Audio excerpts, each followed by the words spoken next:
Hello, and welcome to This Day in Esoteric Political History from Radiotopia. My name is Jody Avergan. This day, 1936, an incredible cross-cultural story of civil rights activism. I absolutely love this story, which was flagged for us by a listener. This day in 1936, a 4-member delegation of American civil rights activists are on a trip to India, Myanmar, and Sri Lanka, I'm using the modern names there for those two countries, to meet with activists, including in India, Mahatma Gandhi, who at the time was leading a non-violent struggle of independence in India from British rule. Gandhi would end up talking a lot about the growing civil rights movement in the United States. The two movements certainly shared a DNA, particularly around the idea of nonviolent resistance. So let's talk about Gandhi's role in the American civil rights movement and vice versa. This is also a chance to talk about someone I don't think who we've mentioned on the show before, but Howard Washington Thurman, very fascinating character. So here, as always, Nicole Hemmer of Vanderbilt and Kellie Carter-Jackson of Wellesley. Hello there. Hello, Jody. Hey there.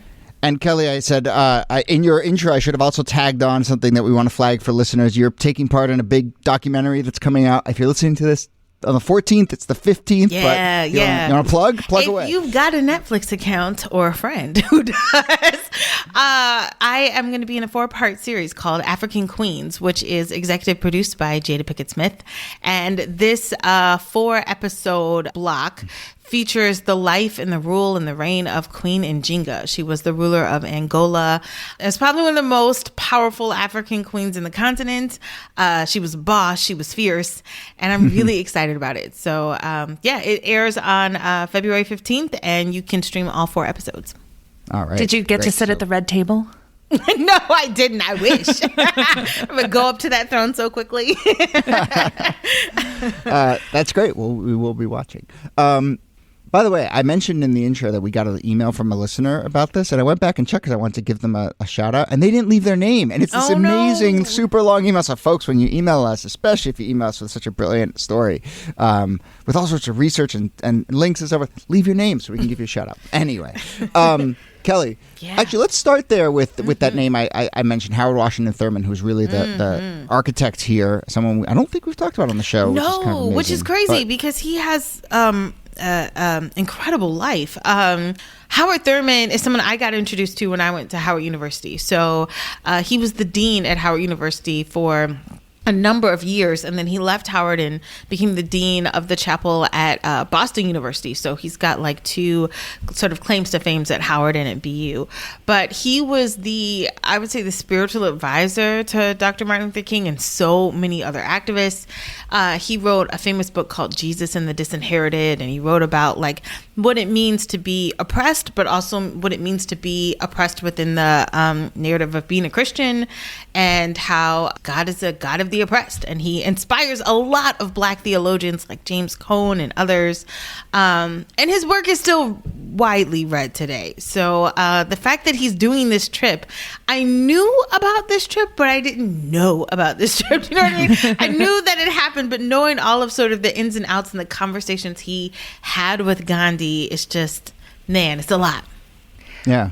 What is your sense, this is 1936, is your sense that he is seeing what's happening over there, or is it that, we know that Gandhi is watching what's happening in the United States? Yeah. But it's both. I think both leaders realize that they are, at a crucial moment in the history of their people for civil rights, for human rights, really. And they're both strategizing about what will be the most effective way to bring about change. And nonviolence is really the connective tissue that brings both of these men together. They both believe that having a nonviolent, civil disobedient approach will make them successful and will get them the things that they need for themselves and for their people. And so the coming together of these two men who have 2 totally different religious perspectives, but that's part of it, very much common goals when it comes to like their oppression of their people. This meeting was a really important one. Yeah, and Gandhi had been watching activism in the United States. He was a big admirer of Booker T. Washington.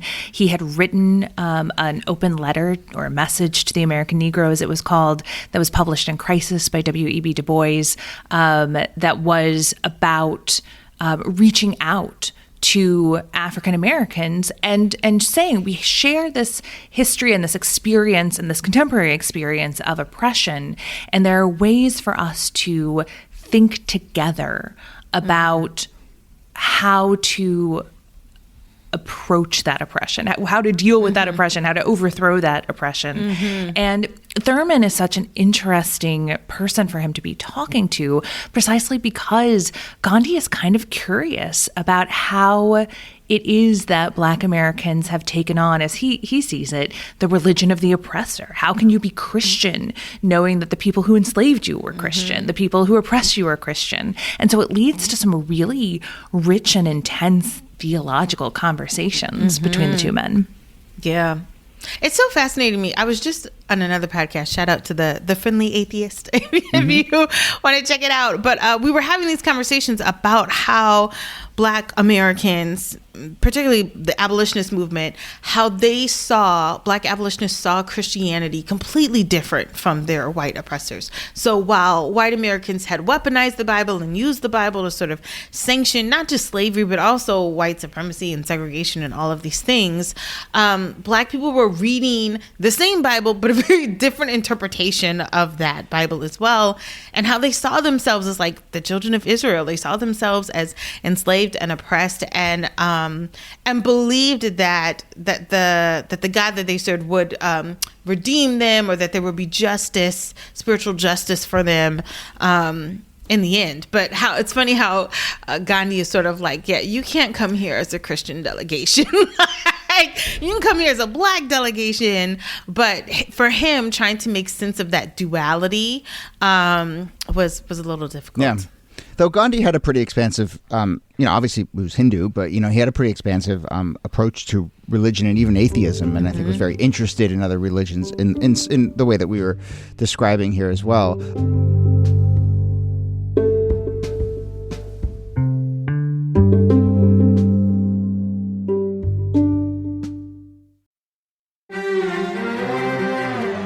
You're used to hearing my voice on the world, bringing you interviews from around the globe. And you hear me reporting environment and climate news. I'm Carolyn Beeler. And I'm Marco Werman. We're now with you hosting The World Together. More global journalism with a fresh new sound. Listen to The World on your local public radio station and wherever you find your podcasts.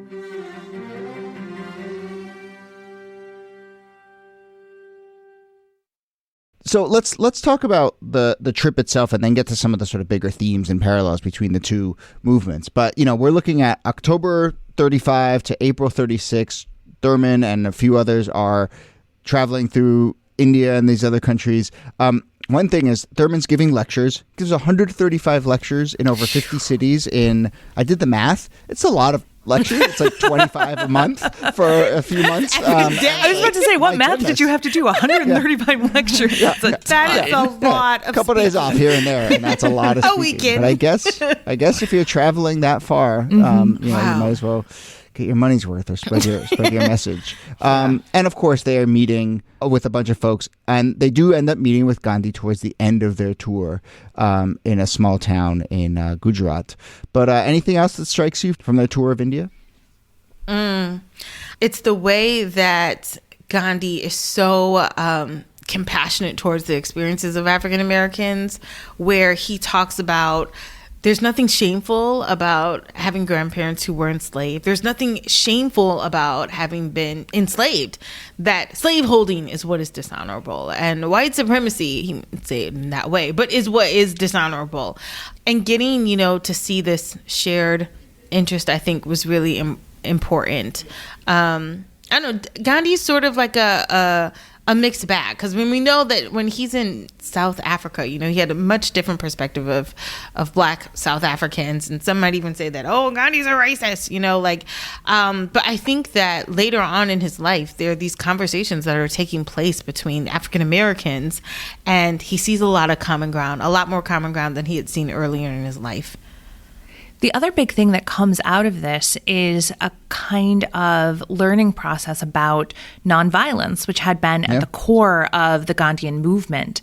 And this is something that Thurman in particular becomes really fascinated with. Like, how can we use this as a tool in the United States, particularly in places that are majority Black? Because that was kind of the setting in India, is that you have millions upon millions of Indian people, and you don't have millions and millions of English colonizers there.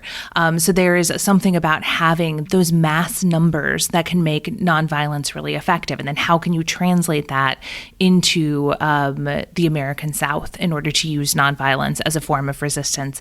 And one of the things that I love about this is that Gandhi tries to explain that nonviolence isn't just passivity. He explains that it is technically non-injury, that it's not a negative force, but a force, as he puts it, more positive than electricity and more powerful than even ether. That it is this kind of almost sacred force in the world. And that's something that Thurman takes back and then, as we know, becomes absolutely core to the mid-century Black civil rights movement. Mm-hmm. Yeah, and so, you get people like Pauli Murray and Bayard Rustin and the new organizations that are popping up in the 30s and 40s become, believers in nonviolence, nonviolent resistance. One question I have for you, Kellie, is kind of colonialism and the language and the framework of colonialism. How much did the early civil rights movement talk about what was happening in the United States, Jim Crow, as in that language, in that colonialism? Because I could see, we've hinted at, Gandhi talking about you're the descendants of slaves, but, I could see a sort of maybe a disconnect there between American slavery and British colonialism. But by the time we get to the 30s, there's a lot of parallels, right? And I wonder if you see civil rights activists starting to think of the American South effectively, for all intents and purposes, as a colonial resistance. Oh, absolutely. Absolutely. And certainly King does. I mean, especially towards the end of King's life, when he's really thinking about human rights and he's thinking on a global level and he's thinking about Vietnam and he's thinking about not just how Black Americans experience oppression, but how all people of color all over the world are experiencing the oppression of war, the oppression of colonialism.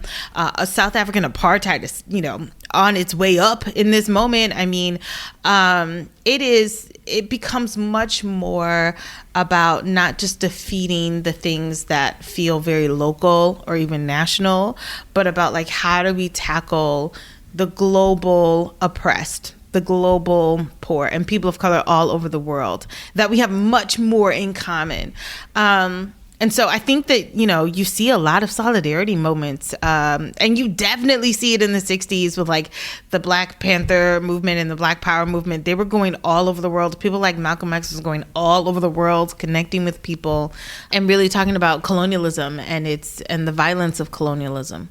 And that idea of those global connections are so important because it gives a kind of shared language, not only through shared tactics like nonviolence, but that language of colony and colonizers does come to the United States. And some thinkers are talking about Black Americans as a colony within the U.S. And that so that both Pan-Africanism, but also discussion of the diaspora becomes super important to Black civil rights and Black power in the U.S.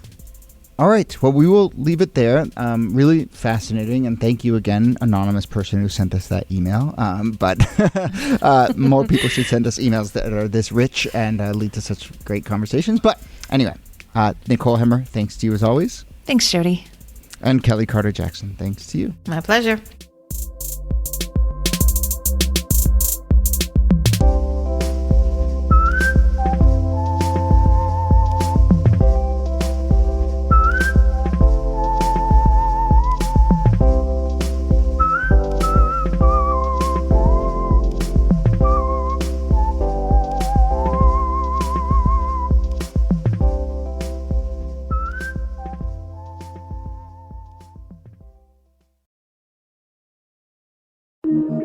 Radiotopia.